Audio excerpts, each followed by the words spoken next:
Hello दोस्तों और मेरे प्यारे विद्यार्थियों, मैं हूँ व्रत कुमार और आज हम बात कर रहे हैं बीए सेकेंड ईयर के लिए पेपर फर्स्ट है। और इसमें हम देख रहे हैं आज बहुत ही महत्वपूर्ण टॉपिक है अपना फ्रांस। और फ्रांस के संवैधानिक विकास को हम जानेंगे, ठीक है ना। क्योंकि अपना ये जो पेपर है इसमें हम विभिन्न देशों के संविधान की जो व्यवस्था है उसको समझने वाले हैं, कैसे बना संविधान वो समझने वाले। तो आज हम फ्रांस के संविधान के विकास को देखेंगे, किस तरह से ये वर्तमान संविधान है वो बना है।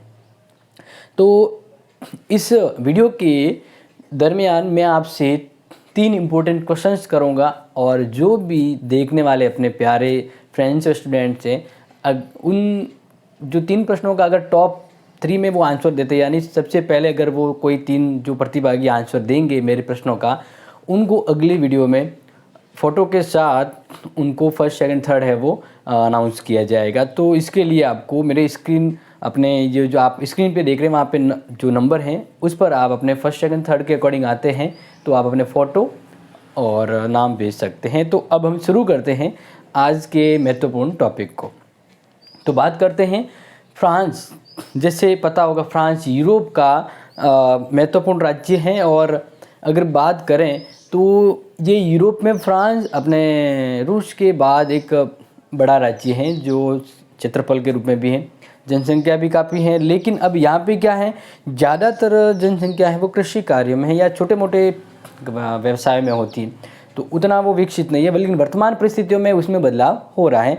तो सामाजिक व्यवस्था वहाँ पे ठीक है, लेकिन थोड़ी बहुत बेरोजगारी भी है वहाँ पर। लेकिन इसका रीज़न ये है कि फ्रांस में एक सही स्थिरता वाला संविधान या सरकार नहीं रही जो इस फ्रांस को मजबूत बनाए रखे। तो बार बार जब संविधान और सरकार बदलती रही तो इस देश की शासन व्यवस्था को मजबूती, स्थायित्व का एक आधार नहीं मिला। इस वजह से कहीं ना कहीं ये यूरोप में एक पिछड़ी हुई व्यवस्थाओं में ज़रूर काउंट होता था। लेकिन आज बिल्कुल इसकी स्थिति बदल गई है, क्योंकि फ्रांस का संविधान न तो ब्रिटेन की तरह है शासन व्यवस्था, न अमेरिका की तरह दीक्षात्मक है। फ्रांस की शासन व्यवस्था है दोनों का मिला जुला रूप है। तो काफ़ी एक यूनिक है। जो अपने राजनीति विज्ञान के स्टूडेंट हैं उनको ये समझना बहुत ज़रूरी है। इसलिए मैं शुरुआत में जब भी पढ़ाता हूँ कुछ इंपॉर्टेंट चीज़ें आपके लिए नोट्स कर लेता हूँ, ताकि आप इसको मेरे पढ़ाते समय नोट्स भी करें और समझ लें। तो बात करते हैं हम शुरू से। तो जैसे कि बात करें फ्रांस में वर्तमान में जो संविधान लागू है वह 1958 में बना हुआ संविधान है। 1958 में, ठीक है ना, अक्टूबर के टाइम पे बना हुआ संविधान है। और ये संविधान पांचवा संविधान है। कौन सा संविधान है ये? पांचवा संविधान। इससे पहले 4 संविधान हुए और बदले गए और काफ़ी बार उसमें बदलाव भी हुआ है। तो उसको हम शुरू से देखते हैं। तो सबसे पहला फ्रांस में महान क्रांति हुई थी और वह क्रांति हुई थी 1789 में। और इसी क्रांति को एक विश्व प्रसिद्ध क्रांति भी कहा जाता है। इससे काफ़ी है जो अनुभव है, वो विद्वान है या अनुभवी देश है जो इससे फ़ायदा लेते रहे। तो 1789 या उससे पहले फ्रांस में बुर्बो वंश का शासन था और वह शासन निरंकुश और अत्याचारी था, ठीक है ना। उनका उस जनता के प्रति कोई जिम्मेदारी नहीं थी और वह पूरी तरह से तानाशाही शासन व्यवस्था थी। तो इस तरह से जब अमेरिका की क्रांति समाप्त होती है तो वहाँ से फ्रांस के सैनिक जब फ्रांस में आते हैं तो वो यहाँ पर जो व्यवस्था देखते हैं तो इस व्यवस्था को मिटाने के लिए क्रांति की सौगात या क्रांति की शुरुआत करते हैं।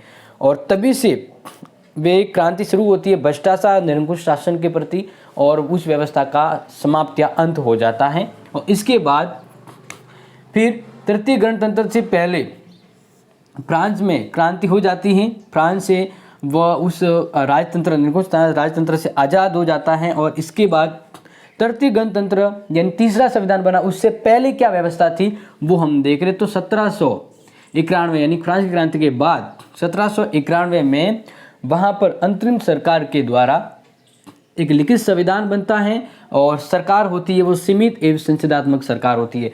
यानी यहाँ पे हम बात करेंगे सीमित राजतंत्र और संसदात्मक व्यवस्था, यानी जैसे ब्रिटेन की जैसी व्यवस्था होती है। कब? क्रांति के बाद, ठीक है, 1791 में। फिर इस व्यवस्था को वापस सही नहीं मानते हुए 1793 में जैकोबिस राजा के द्वारा प्रथम गणतंत्रीय व्यवस्था की स्थापना की जाती है। और इसलिए मैं चाहूँगा कि आप इसको इम्पोर्टेंट समझ लें। फ्रांस में प्रथम गणतंत्रीय व्यवस्था की स्थापना कौन और किसके द्वारा और कब की जाती है? तो वो कौन है? जैकोबिस। और कब की जाती है? 1793 में प्रथम गणतंत्र, यानी यहाँ पर प्रथम गणतंत्र का मतलब है लोगों को शासन व्यवस्था में ज़्यादा महत्व देना, गण उन लोगों के ही द्वारा वो व्यवस्था चलाई जाना। तो इसके अंदर जब बात करें तो इस व्यवस्था में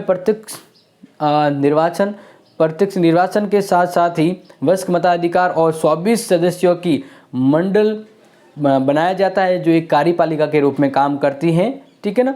और इस तरह से ये संविधान एक महत्वपूर्ण, लेकिन फिर भी ये संविधान है वह नहीं बैठ पाता सही, क्योंकि एक तरफ राजतंत्र भी हो एक तरफ गणतंत्र भी है, तो मैं तो कहना बेमेल, तो ये फेल हो जाता है। इसके बाद फिर 1795 में एक समिति और बनती है, ठीक है ना। और वह समिति भी इस संविधान को बनाने के लिए नया संविधान, मतलब एक व्यवस्था को सही करने के लिए नया संविधान बनाती है। और उस संविधान के अंतर्गत दो संस्थाएं होती है। एक संस्था का नाम है डायरेक्टरी, ठीक है ना, जिसे संविधान सभा कहा जाता है, जो 1795 का संविधान निर्मित करती है। और इसके अंतर्गत एक काउंसिल बनती है जिसमें 500 सदस्य होते हैं और वे 4 वर्ष के लिए कार्य करने के लिए बनते हैं। तो इस तरह से 1795 में भी एक संविधान बनता है, लेकिन ये संविधान भी फेल हो जाता है। क्यों? जब नेपोलियन वहाँ का सम्राट बन जाता है। तो 1799 में नेपोलियन ने नवीन संविधान का निर्माण किया, नवीन संविधान का, और उसको नाम दिया था कॉन्सुलेट। ये इम्पोर्टेंट है और ये ध्यान रखिएगा, क्या नाम दिया? कॉन्सुलेट। कब? नेपोलियन प्रथम ने 1799 में एक नवीन संविधान बनाया, उस संविधान को ये नाम दिया गया। अब बात करें, कॉन्सुलेट संविधान है वो भी ज़्यादा प्रभावकारी नहीं था, इसमें ये ज़्यादा महत्व रखने वाले अपनी महत्वाकांक्षा को बढ़ाना चाहता था। लेकिन जब 1814 के अंतर्गत वाटरलू के युद्ध में नेपोलियन की हार हो जाती है तो ये व्यवस्था समाप्त हो जाती है। और इसके बाद इनके बीच में एक अंतरिम सरकार बनती है। क्या बनती है? अंतरिम सरकार। और अंतरिम सरकार के अंतर्गत बात करें तो 1830 के अंतर्गत आर्लेंस वंश के अधीन संवैधानिक राजतंत्र की स्थापना होती है। लेकिन कहते हैं ना कि एक जब तक मजबूत शासन और मजबूत व्यवस्था कायम नहीं हो तब तक वो संविधान और वह देश की व्यवस्था नहीं चल सकती हैं। तो इस तरह से फिर क्या होता है, ध्यान रखिएगा कि अंतरिम सरकार के अंतर्गत ही द्वितीय, यहाँ पे ध्यान रखना, ये मैं यहाँ पे अंडरलाइन कर रहा हूँ, इसको देखिएगा। इसके बाद नेपोलियन प्रथम के बाद अंतरिम सरकार की स्थापना होती है। और अंतरिम सरकार है वो महत्वपूर्ण न होते हुए भी वहाँ पे आलियंस वंश के नेतृत्व में द्वितीय गणतंत्र की स्थापना होती है।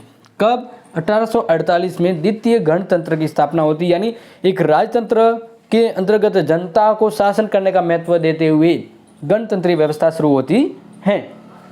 द्वितीय गणतंत्र की स्थापना कब होती है? 1848 में होती है। लेकिन नेपोलियन तृतीय के द्वारा इस द्वितीय गणतंत्र जो 1848 में बना था, इसको बदलकर द्वितीय साम्राज्य में कन्वर्ट कर लेता है, यानी ये वापस एक साम्राज्यवाद स्थापित कर लेता है। आलेंस वंश के द्वारा द्वितीय गणतंत्र की जो स्थापना की गई थी उसको बदलकर द्वितीय साम्राज्य, पहला साम्राज्य कब नेपोलियन ने किया था, दूसरा साम्राज्य नेपोलियन तृतीय के द्वारा किया गया, ठीक है।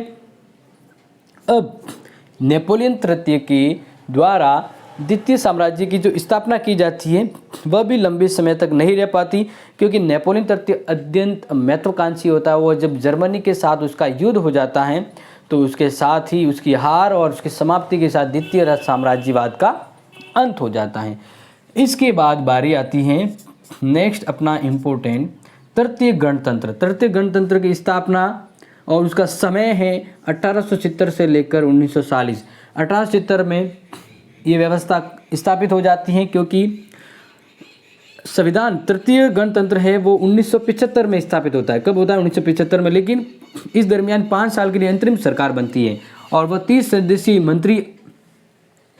सदस्यीय एक आयोग होता है। और वो आयोग 5 साल के अंतर्गत एक संविधान तैयार करती है जिसको हम कहते हैं तृतीय गणतंत्र। क्या कहते हैं? तृतीय गणतंत्र कहते हैं।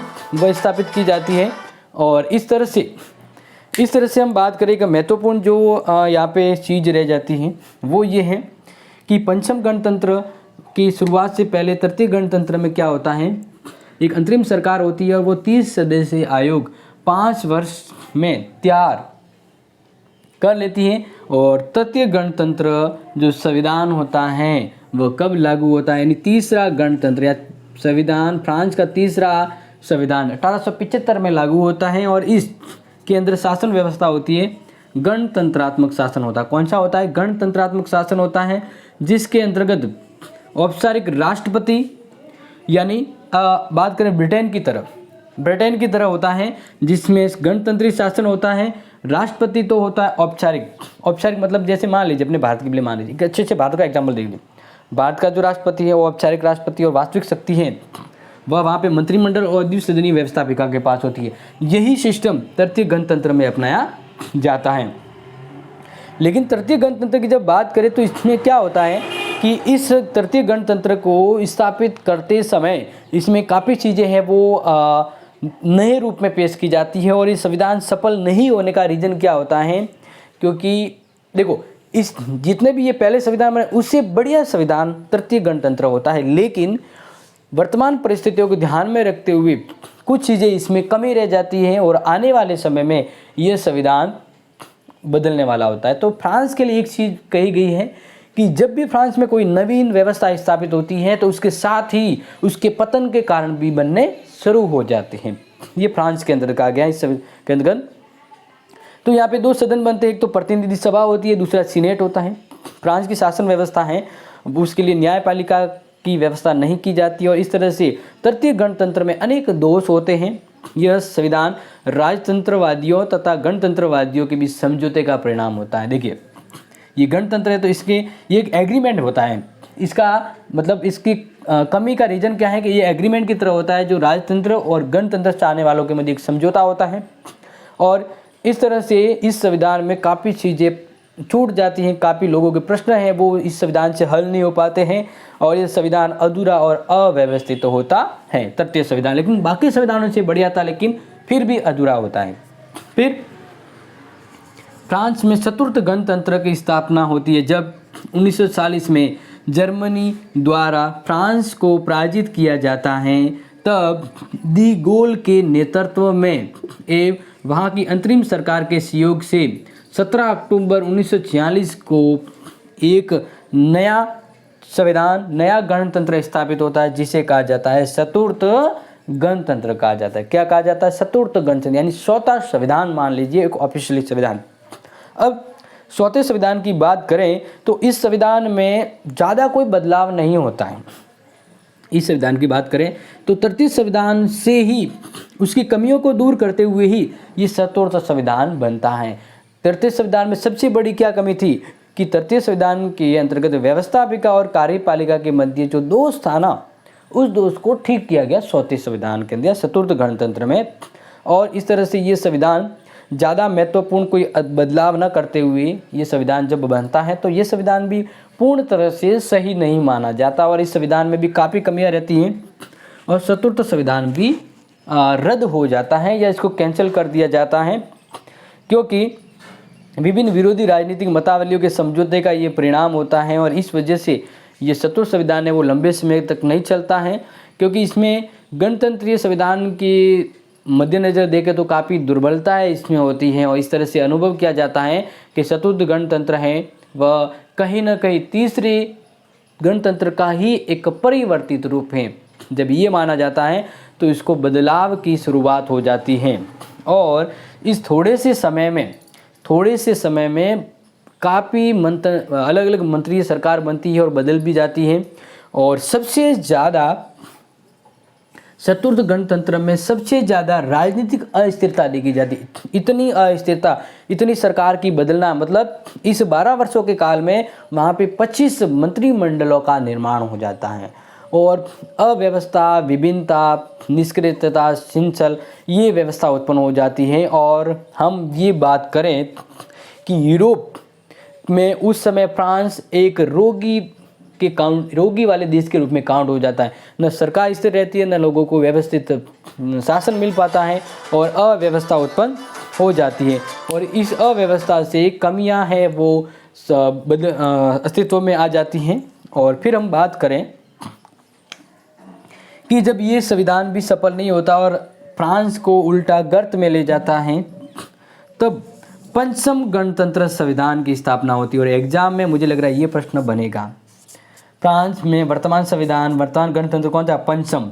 और पंचम संविधान की स्थापना दी गॉल के प्रधानमंत्री नेतृत्व के रूप में एक 39 सदस्यों की कमेटी, जो मनोनीत की जाती कमेटी, उस कमेटी के द्वारा, या हम कहें 39 सदस्यों की संविधान सभा के द्वारा जो दी गॉल के नेतृत्व में बनती है, उसके द्वारा ये मंत्रिमंडल मतलब ये सभा बनाई जाती है। और इसके 3 माह के कार्यों के द्वारा सत्तर संविधान को बदलकर जो चीज़ें जरूरी होती हैं वह चीज़ें इसमें डालकर एक नए संविधान को 28 सितंबर 1958 को बनाते हुए लोगों के सामने रखा जाता है जनमत के लिए कि भाई हमने बाकी सभी संविधानों को बदलकर एक महत्वपूर्ण और हकीकत वास्तविक संविधान बनाया है आपके लिए। अब आप इस संविधान को अच्छे से समझते हैं तो इस संविधान पर जनमत कीजिए और इसको पास कर दीजिए। तो इस पर फ्रांस में 80% मतदान होता है। कितना होता है? 80% मतदान होता है।